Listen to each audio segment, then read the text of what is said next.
పరమజ్ఞాని. నైజీరియాలో ఒక కథ ప్రచారంలో ఉంది.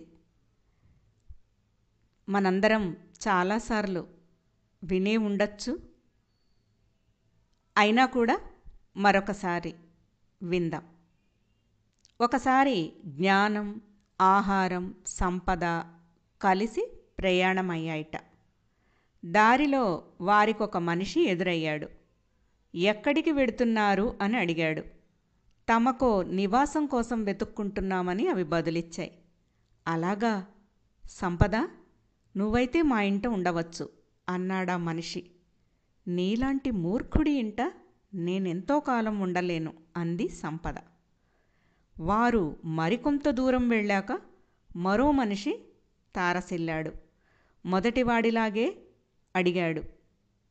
అవి ఇదే జవాబు చెప్పాయి. అయితే ఆహారమా, నువ్వు నా ఇంట ఉండవచ్చు అన్నాడతను. నువ్వీవేళ ఉండమన్నా నన్నెంతో కాలం భద్రంగా ఉంచుకోవటం నీకు చేత కాదు అంది ఆహారం. మరికొంత దూరం పోయాక మూడో మనిషి కనిపించాడు. అదే ప్రశ్న వేసి అలాంటి జవాబే విన్నాడు. ఎంత అదృష్టం నాది! సంపద, ఆహారం రెండూ రానన్నాయి.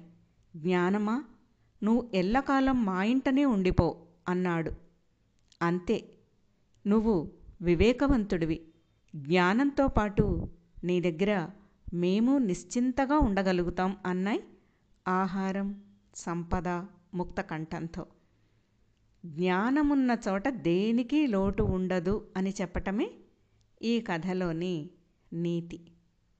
వివేకహీనులైన మనుషుల మధ్యనే కలహాలు, ఈ సునసూయలు, దుఃఖాలు, బాధలు.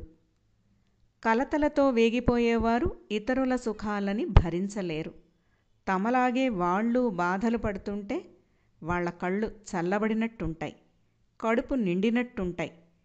ఇరుగు పొరుగు కలిసి సుఖపడగలిగినప్పుడే సామాజిక భద్రత ఉంటుందన్న ఆలోచన కేవలం వివేకవంతులకే కలుగుతుంది. అలాంటి వారు తమ కష్టాల్ని లెక్క చేయరు. అందరి సుఖశాంతుల కోసం ఏం చేయాలో వారికెవరూ చెప్పనవసరం లేదు. స్వశక్తితో వారు మనస్ఫూర్తిగా చేసి చూపిస్తారు. కన్ఫ్యూషియస్ అనే తాత్వికుడు జ్ఞానాన్ని 3 విధాలుగా సంపాదించవచ్చు అన్నాడు. మొదటి పద్ధతి అనుకరణ, అంటే ఇతర జ్ఞానులను అనుసరించి ప్రవర్తించటం. ఇది సులువైన పద్ధతి. రెండోది చింతన, మంచి చెడుల విచక్షణ కలిగి వేదాంత తత్వాన్ని గ్రహించే పద్ధతి. ఇది అన్నింటిలోకి ఉత్తమమైనది.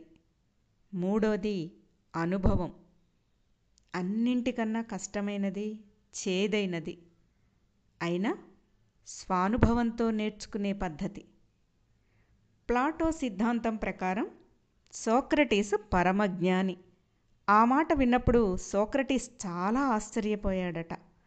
తనకంటే అత్యుత్తములైన జ్ఞానులెందరో ఉండగా తననంత ఉన్నత స్థానంలో ఉంచడం ఉచితం కాదు అన్నాడు.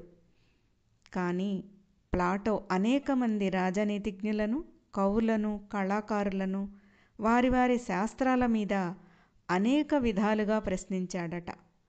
ఆ విషయాల్లో పరిపూర్ణులమని చెప్పుకునే ఎంతోమందికి ప్రాథమిక పరిజ్ఞానమైనా కొరవడిందని నిరూపించగలిగాడు. తమ తమ శాస్త్రాల్లో నిష్ణాతులము అని చెప్పుకునే వారిలా కాకుండా ఎన్నో తెలిసినా తనకేమీ తెలియదని, తానింకా తెలుసుకోవలసింది ఎంతో ఉందని చెప్పినవాడు సోక్రటీస్ ఒక్కడే. అందుకని ఆయన సర్వోత్కృష్టమైన జ్ఞాని అని ప్లాటో సిద్ధాంతీకరించగలిగాడు. మంచి చెడు, న్యాయాలు, ధర్మాలు, నిజాల గురించి ఆయనకు తెలిసినంతగా ఎవరికీ తెలియకపోవడమే ఆయన్ని పరమజ్ఞానిగా చేసింది.